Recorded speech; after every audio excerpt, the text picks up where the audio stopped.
কি সমস্যা কি বলো?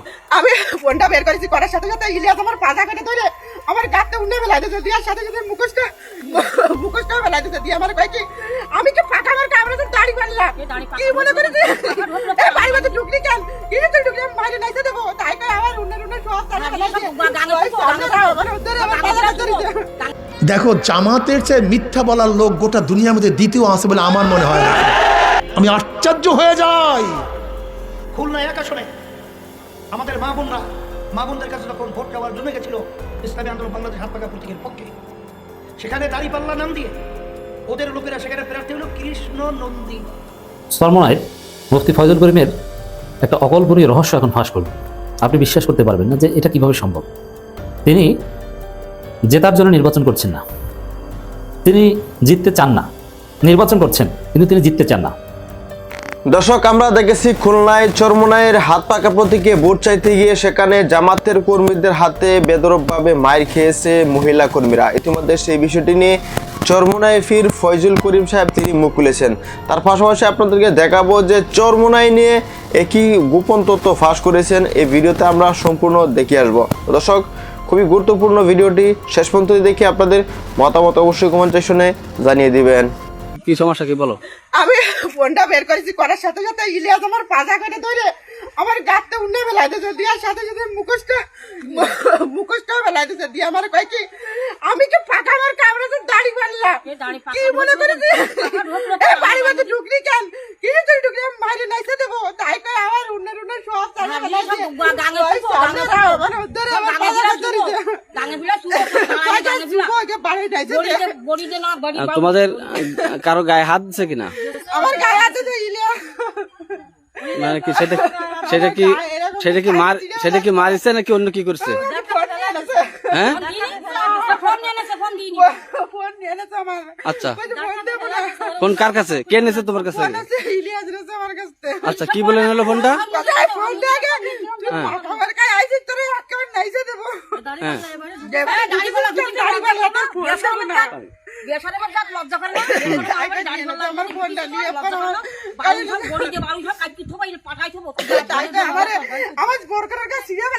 কিভাবে দেখ দেবো? আচ্ছা, তোমার এমনি মারিছে তালি? মারিছে ভাই, হুজুর মারিছে আমারে। ইলিয়াস মারিছে? আচ্ছা, ইলিয়াস হুজুর মারিছে আমারে ভাই। আমি কাছে কি যে আমারে ছাড়েন, আমারে ছাড়েন। নাম কি সব সব আরে একটা সকাল আমার গালাটাও সোনিয়া তাই আমার কাছে এক টাইম পুষা টাই নেছে, পুষা ছিল বেলা 10 টাকা পুষা এক টাইম ছিল তাই ফিরা দিছে। ভোট দেওয়াছি আছে, ভোট দিয়ে দেবো।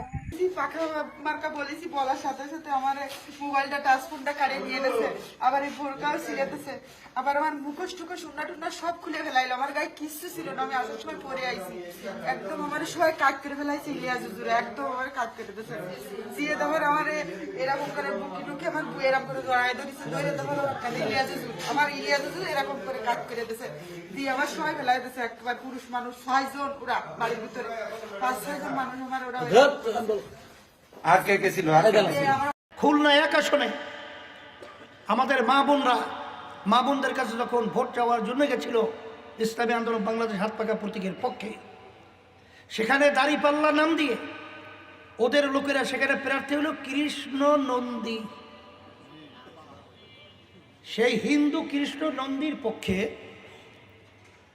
সেখানে দাঁড়িপাল্লা মার্কায় আমাদের মেয়েদের উপরে, আমাদের বোনদের উপরে, আমার মাদের উপরে যেভাবে ওরা অশ্লীল আচরণ করেছে, এমনকি আমাদের মেয়েদের বোরখা পর্যন্ত ছিঁড়ে ফেলছে, ওড়না ছুটাইয়ে ফেলছে। এ কোন আচরণ? এই আচরণ আমরা কঠিনভাবে ধিক্কার সহকারে আমরা প্রশাসনকে বলবো, আমাদের অন্তর্বর্তীকালীন সরকারকে বলবো, নির্বাচন কমিশনকে বলবো, যদি এর প্রতিকার করা না হয়, ব্যবস্থা নেওয়া হয়, বাংলাদেশের মধ্যে শান্তিপ্রিয় মানুষ যখন দাউ দাউ করে আগুন জ্বালাবে, বাংলাদেশ অশান্তি হয়ে যাবে। এই জন্য আমি পরিষ্কারভাবে বলছি, সরমনায় মুফতি ফয়জুল করিমের একটা অকল্পনীয় রহস্য এখন ফাঁস করল। আপনি বিশ্বাস করতে পারবেন না যে এটা কিভাবে সম্ভব। তিনি জেতার জন্য নির্বাচন করছেন না, তিনি জিততে চান না। নির্বাচন করছেন কিন্তু তিনি জিততে চান না। একটু অবাক করে না? হ্যাঁ, it's true. This is Faizul Karim, called Shayekhe Charmonai. আবার মুফতিও আছেন নামের পিছনে। রাজনীতি যে কতটা বৈচিত্র্যময়, রাজনীতি যে কতটা রঙিন, রাজনীতি যে কতটা প্রতারণামূলক হতে পারে, এই ফয়জুল করিমকে না দেখলে বুঝবেন না। একদম সিম্পল হিসাব। একজন প্রার্থী নির্বাচন করবেন জেতার জন্য, কিন্তু জেতা তার উদ্দেশ্য না। যারা জনগোষ্ঠীর ভোটারদের একটা বিরাট অংশ, কমপক্ষে অর্ধেক, একজন লোককে ভোট দিতে চায়, সে বলে যে না, ভোট দরকার নেই।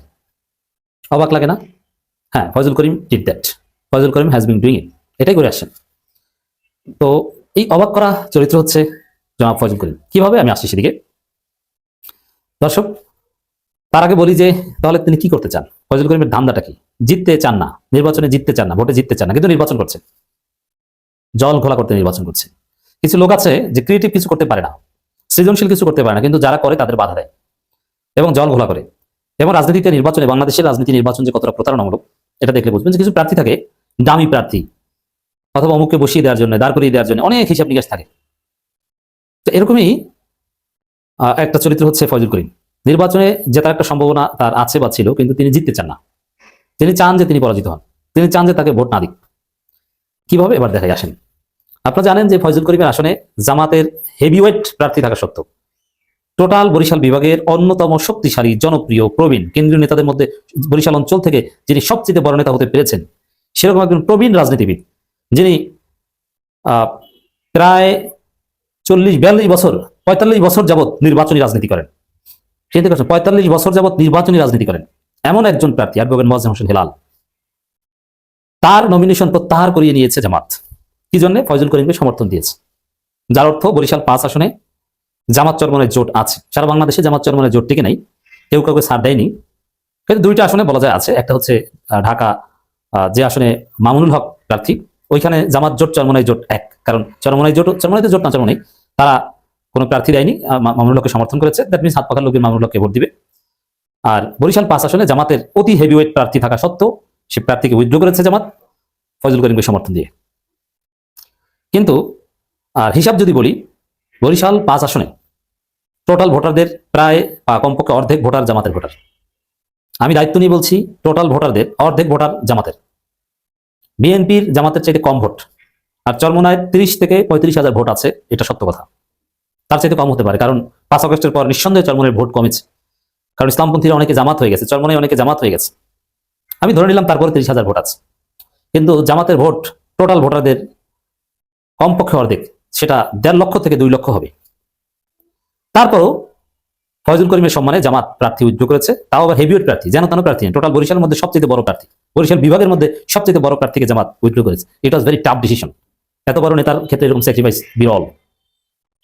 কিন্তু ফয়জুল করিম চান যে জামাতের লোকজন তাকে ভোট দিতে না যাক, কারণ নির্বাচনী প্রচারণা প্রায় শেষের দিকে।